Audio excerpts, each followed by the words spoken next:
Look who's feeling really good in May. Oh, he got some cobwebs on that jersey. It took him a while to bring it out of the closet, but Marcus Spears is feeling good and feeling happy. Am I just speaking for you, or are you going to just jump in with that smile and tell me how you feel about this trade? Kev, I'm ecstatic, all right? People got to realize, all right, I'm not looking at the future. I'm not looking at the past. I'm looking at today. And I've been asking for 6 years for us to make a trade that I think is going to affect the team in a positive way. This is going to affect the team in a positive way. People trying to rain on my parade, telling me, oh, it's George Pickens, you got to see what he going to do. I don't care. On today, I'm happy we traded for a receiver that can play the position at a high level. We'll deal with all that later. Maybe I cry, maybe I laugh. Hey, look, Marcus, look, man, you know, that's what's so great about the offseason. That's why the NFL is a 12-month-a-year proposition, right? Because even now, with no games being played, you feel like you won. You feel like you won. Cowboy Nation feels like they've won. And you know what? On paper, man, this is a real good look. It is. It makes sense. If you just look at this totally from a team-building standpoint on the field, this makes total sense. Big outside lane wide receiver who can make highlight reel contested catches down the field outside the numbers. Go along with CD, who's a three tool player. You know, a healthy Dak Prescott, Jayden Blue, Miles Sanders, Javonte Williams. You got a lot of things going for you. Right up until you start playing games and maybe things start going sideways. Right up until that point. But you know leave it at that. Hey, you gotta shoot your shot. Exactly. You got to shoot your shot, ride the wave right now, go get your Cowboys gear, put your Cowboys jersey on, and just ride it. Let you live, Marcus. I'm going to let you live today. Well, Lewis, no. I do want to get your thoughts on that last comment, right? You're the best hype man for Marcus in the offseason. Why will it change in the regular season? Why will that jersey go back in the closet? Don't do that. Why? Don't do that, Kel. Don't do that. Well, you know what? Don't do that to me, y'all. There's no telling. The question is this, though. Here's the thing in all seriousness, and I know we're going to have a lot of fun with this over the next couple of months. But the question is this. Look, everyone on the outside of the Cowboys organization, Brian Schottenheimer, the new head coach, inside the organization has talked about the fact that it's about culture. And we know that it is. We know that it's about some kind of relative harmony within a locker room where everyone's kind of rowing in the same direction. Can they get George to do those kinds of things that clearly Pittsburgh said, you know what, it's too big of a risk for us to go ahead and commit to him and DK Metcalf, given what we know about the young man and how he rose in the same direction, or rather his challenges as far as being able to row in the same direction as the rest of the organization here in Pittsburgh. Can Dallas get that out of him? We'll see. I promise we're going to get to Graz in a second to get his thoughts. Let's bring in Adam Schefter, our NFL insider. Schefter, how did this deal come together? What other details do you have about the Steelers and the Cowboys making this trade? Well, Kevin, these two sides have been in contact. We've heard Jerry Jones talking about the fact that a trade was possible. And finally, they were able to put the pieces in place last night. Now, here are a couple of things to consider. The Dallas Cowboys obviously wanted to upgrade their wide receiver position. They have acquired a receiver in the eyes of people in the Steelers organization who is as talented as any wide receiver in the league, bar none. That is how good and how talented George Pickens is and can be. The flip side to that is that he was entering the last year of his contract, and there was not a team in the league more desperate to upgrade their wide receivers over the last couple of years than the Pittsburgh Steelers. And a team as desperate as the Steelers were to upgrade their wide receivers still saw fit to trade George Pickens today in a pick swap, essentially acquiring a third-round pick in return for his services when he is unquestionably as talented as any receiver in the league, but also is headed into the last year of his contract.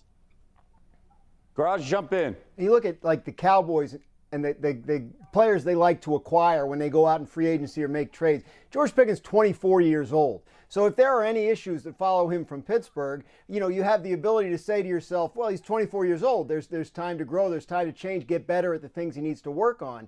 It's a one-year commitment, as Adam says. But the Cowboys were talking to a lot of different teams about different wide receivers before the draft.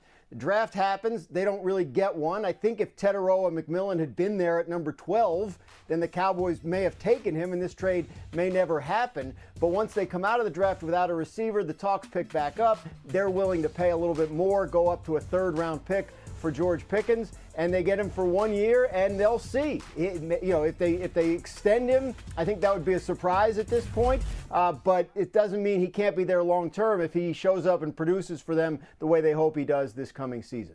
Since trading Amari Cooper, they've been looking for a number 2 to join CeeDee Lamb, because when you look at the numbers, every defense knows cover 88, and still CeeDee Lamb has been fantastic over the last 2 years. How about over 2,000 more receiving yards than the next closest Dallas wideout and Brandon Cooks?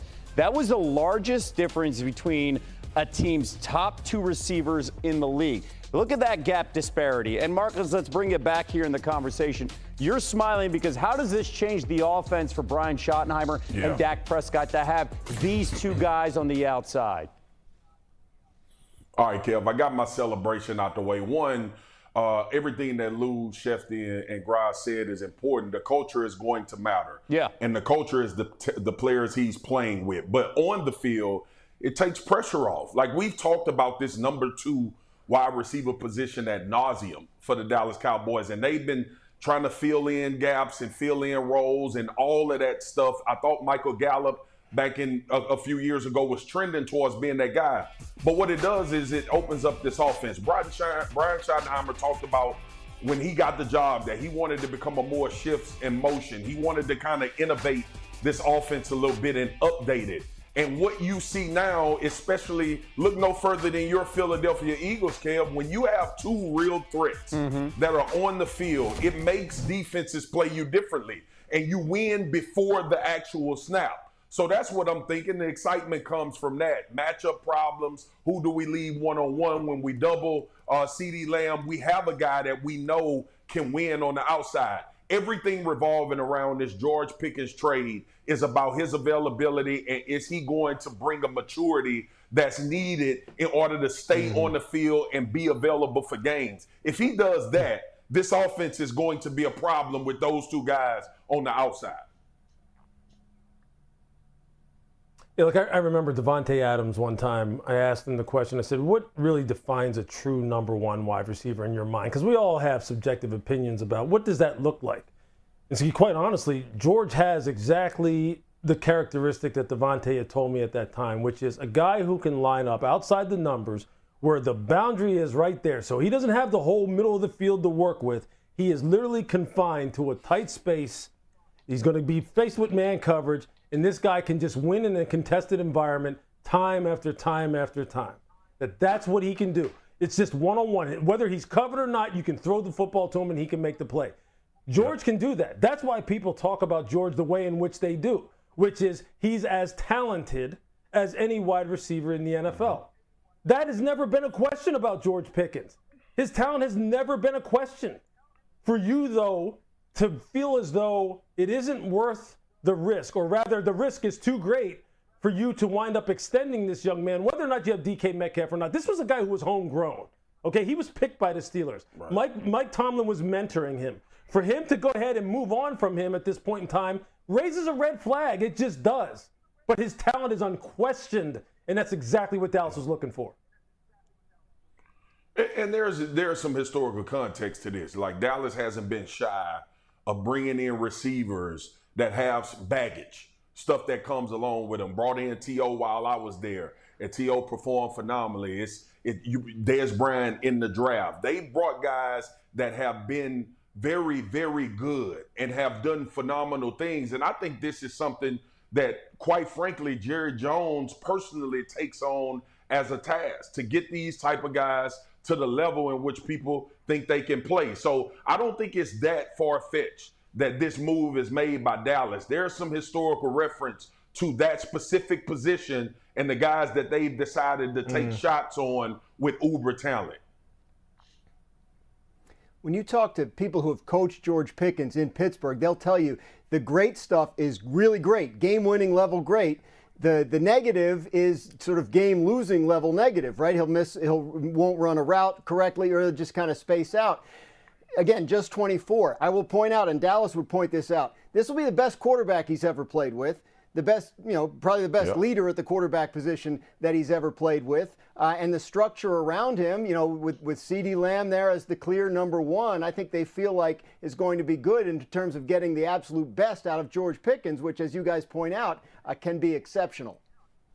And to add to all of this, he is motivated. He has 1 year left on his contract. That plays a huge conversation here as we continue to talk about the offseason for the Cowboys. Let's bring Shefty back here.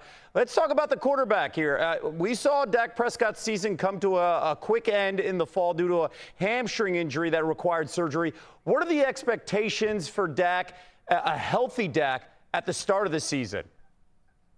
Well, Kevin, he's okay, and he's going to be okay for the start of the season without question. I think if the Dallas Cowboys had a game coming up at the start of training camp, he would be ready for it, undoubtedly. He's healed from that injury. He is where they want him to be, and they are moving in a direction that makes them think that he will be ready to start training camp and to start the season. So that's good news for the Dallas Cowboys.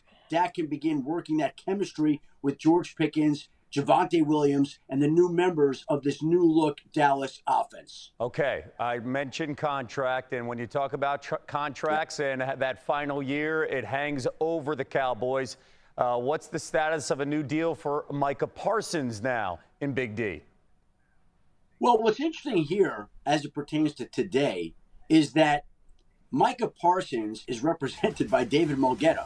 And we heard Jerry Jones at the league meeting in March and April talk about the fact that he didn't know who Micah Parsons' agent was, despite the fact that David Mulgeta is one of the most prominent agents in the National Football League and maybe sports. But David Mulgeta represents Micah Parsons and George Pickens. So if Jerry Jones didn't know his name before, he's certainly going to know it now because he represents two priority free agents for the Dallas Cowboys. And the Cowboys have been talking to Micah Parsons, and both sides want to try to move forward to get a deal done. And the expectation and belief continues to be that they will get a deal done, but no deal as of yet, Kevin. Shefty, good context. We're going to come back and talk about the Steelers in a moment, but I do want to address this one thing now.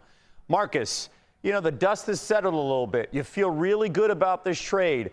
But when you look at the division, the NFC East, the NFC